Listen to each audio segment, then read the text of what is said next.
Hey guys, Nolan here. Before I start this video, I just want to say I'm sorry that I didn't get a video up last week. Chaos on the home front. That was yesterday's news. And before I start this video, I also want to thank all the new subscribers who decided to join our corner of the horse tube, where we talk about a lot of things that other equestrians want to keep at arm's length. And if you haven't subscribed yet, hit that button down below, hit the notification bell to let you know when I upload new videos every week. And if you like this video, don't forget to hit the like button down below too. I appreciate it, and it goes a long way. Alright, anyway, with all that out of the way, let's get right into this video. So this week's video comes from a fellow subscriber, which asked me if I could talk about bullying in the horse world. I think this is fantastic. It's something that I think everybody in the horse world has experienced at least once, if not many times. With that said, I am a little nervous to do it. Not that I'm not going to do it.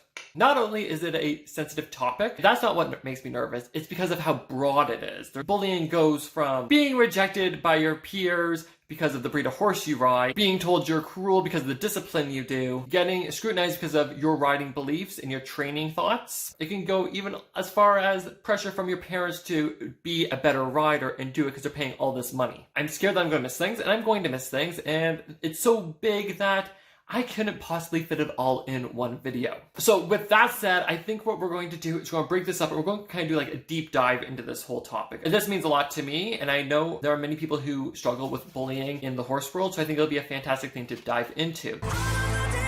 So again, it's a broad topic, so we need to spread this out on different videos. So in today's video, we're going to stick with the types of bullies out there and what each one kind of entails and what to expect when you come across these certain bullies. In a future video, we will go into how to deal with it and go deeper into each one. So the first one is one we have mentioned just recently, which is the breed snob. This is the person who you come across who doesn't believe your breed of horse is good enough. What she might say is, why is she bothering with that mule? It's never going to be able to do dressage. A quarter horse, they aren't very good jumpers. The sad part is this mentality, some people might go, well, that's just opinion, everyone's allowed their opinion. And yes, everybody is allowed their opinion. Maybe you should keep your freaking opinion to yourself. Sadly, this is slowly sinking into our trainers' minds. And now we have pros who we go to learn from, who won't teach you now because you're riding a certain breed of horse. This then starts to slip into breed bias territory, which if you want to know more about breed bias, I have a whole other video about it up there, and I'll link it down below for you mobile users. Next we have the amateur know-it-all. They've read countless books, and they know theory like it's the back of their frickin' hand. They can't put it into action, and watching them ride is rather cringe-worthy, but they're going to tell you how you are doing it all wrong. Chances are nobody's valued their opinion, or asked for it. And that's probably the reason why they give you their opinion when you never asked for it. They believe their opinion matters, and they actually believe we give a shit about what they think. And they get off on it to the point of belittling you because your training beliefs doesn't coincide with what they think they know. Then we have birds on the fence. This is one that we all know, and if you haven't watched this video, it's up there, and I'll link to it down below.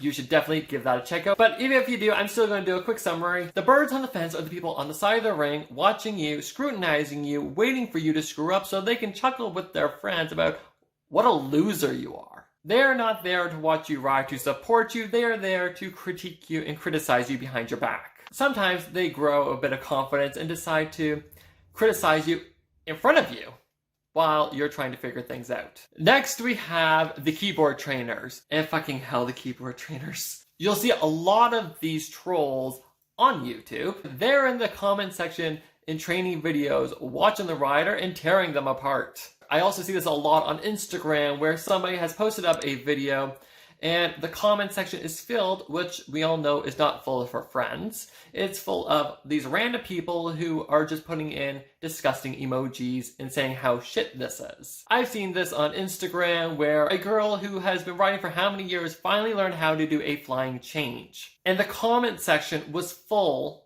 not only of support, but equally full with people complaining about how the horse didn't do a proper change. The horse did a proper change. So here we have this girl who is so happy with herself that she finally got to do something she's been working at for so long.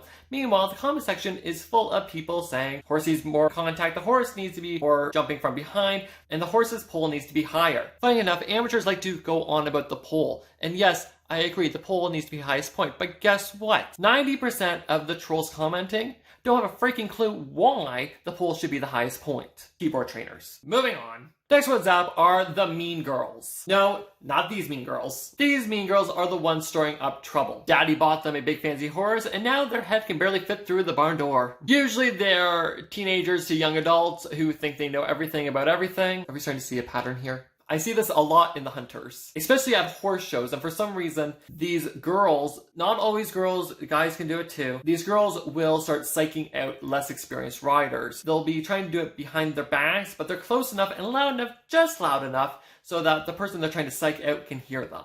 Typical high school cliquey group. The funniest part about the whole thing is they're so in love with themselves. Oh gosh, I'm really starting to sound like Janice. And they're so delusional that they actually think that they're going to be something amazing without putting any work in. Like they think that they're going to go to the Olympics. And to jump onto those kind of people, we have the show moms, who are usually the mothers of the mean girls. They're not realistic in themselves, and they believe their kids are the best thing for the horse world. They believe their kids are so fantastic, and they've spent thousands upon thousands of dollars into this sport, their kids should be winning. And they're going to be the type that runs up to a judge and bitches them out because they didn't pin their kid in the class. And it may seem all rainbows and sunshine. This mother is really supportive of her kid, blah, blah, blah, but behind the scenes, they aren't so nice. They're hard on the kids and constantly pushing them, screaming at them to do a better job, to the point where they decide they're going to try coaching them to make them get it. And you wonder, why do they do that? Well, it's kind of, the parent is usually the mom.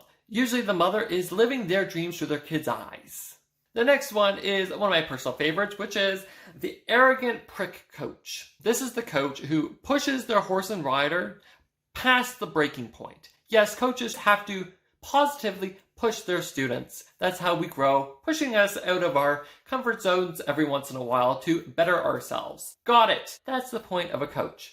Unfortunately, when it gets past that, it starts going to constant bullying. When the coach starts, being negative towards them, telling them that they're crap, that they're never gonna get it, just give up now because you don't have what it takes to be a good rider.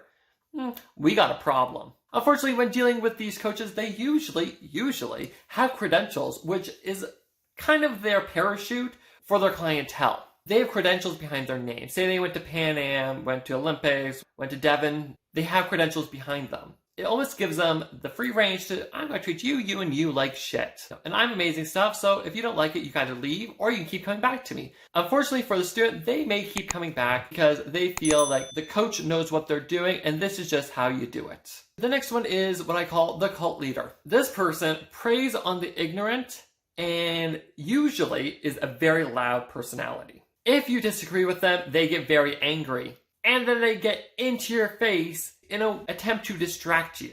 In a way, they believe the loudest is the rightest. If they are a coach, their clientels are usually followers. Followers, they don't have a mind of their own. They're following aimlessly. They don't really understand horses or how things should be done.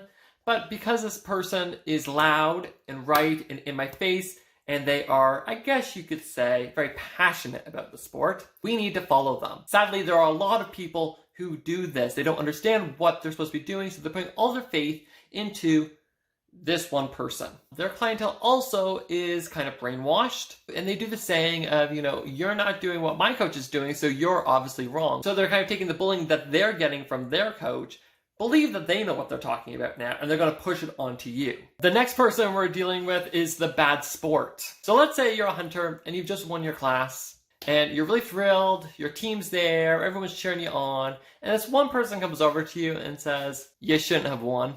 Or better yet, if you had a real competition, you wouldn't have won. The judge is clearly blind. We've all dealt with this person. These are the bad sports, and then they're so upset with themselves. How could they be wrong and you be right, especially when they know something? As I say, there is a similarity between all these people. They all think they know everything. So in their mind, they have to believe that everybody else is wrong. The judge is wrong.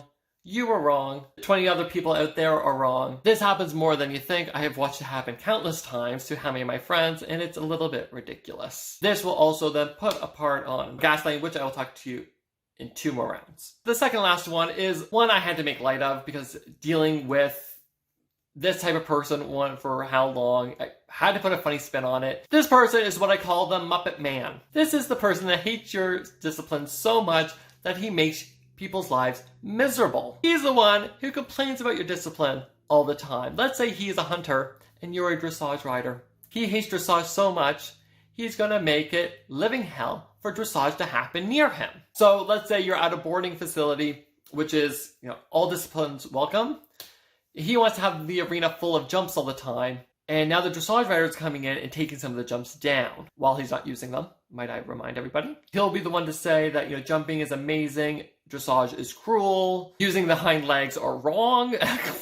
I could go on about different things, stupid things that people have said with this mentality. And it's not just hunter versus dressage. I've seen this go from dressage to Western people. It's funny because there shouldn't be this type of mentality, seeing as a lot of disciplines are all linked and similar. And the final bully group that I can think of is the gaslighter.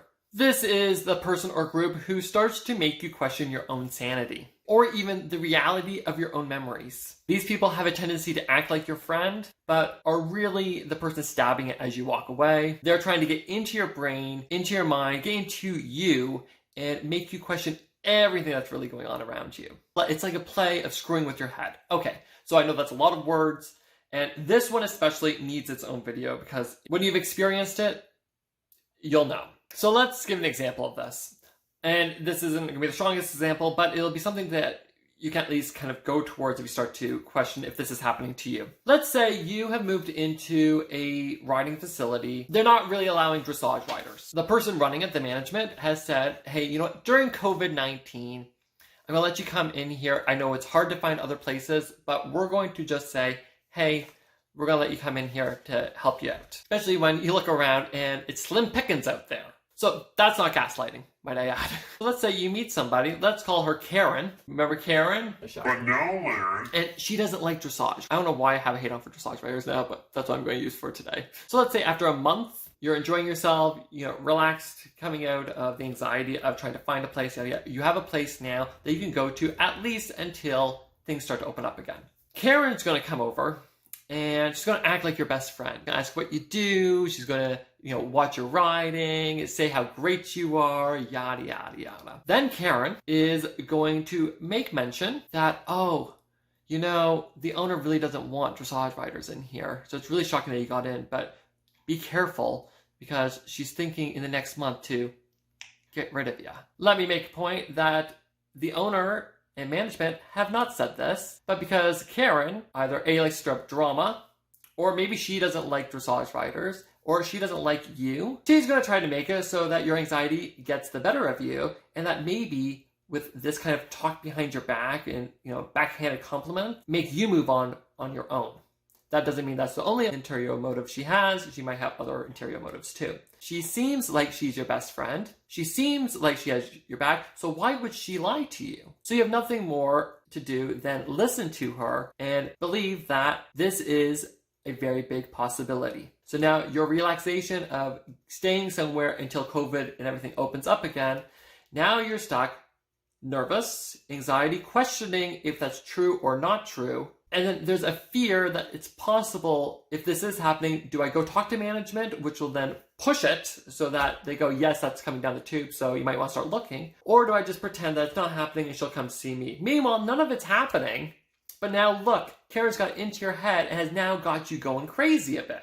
That's gaslighting. Maybe not the best example, but it's something that can get you going. So that's the video of all these different types of bullies that are in the horse world. And I've said this before and I will say it again. If you go to, the cycling community or the running community or what other, golfing community, everybody's pretty damn supportive and got your back. But why is it in horses that everybody is so full of themselves and wanting to be a bully? I didn't even talk about just everybody gossiping all the time. I didn't even talk about the bullying that happens in show rings where everyone just kind of like, get the hell out of my way, I'm coming through. I didn't get into any of that. I just went into the different personalities of bullies in the horse world. And as I said at the beginning of this video, this topic of bullying in the horse world is so broad that I couldn't possibly fit it all in one video. You've seen now just the, 11, 12 different personalities of bullies. It's taken me this long to talk about. And I didn't even go into depth about them. I just did a quick run-on summary of each and every one of them. To everybody, I hope this has cleared up some things, at least put the idea in your head. In the future, yes, I'm going to do more videos talking about each different personality type, as well as what we can do to deal with them and what we should do when we're dealing with bullying in the horse world. And that's all we got for you guys today. I hope you liked this video. As I said earlier, if you haven't yet, hit that like button down below. It goes a long way. As I said earlier, down below are all of the links to the videos I spoke about today, as well as some other ones that might help you when dealing with what's happening with the horse world and the bullying. And also, if you haven't yet, follow me on Instagram, Twitter, friend me on Facebook, all the links are down below, you know what to do. And as I said earlier, if you haven't already, hit the subscribe button down below. I have new videos up every week, and I want to thank all you new subscribers who have joined us in our corner of the horse world, and we look forward to hearing you comment down below. And that's pretty much all I got for you guys today. Alright, thanks for watching. I am Nolan Cruz, and I will talk to you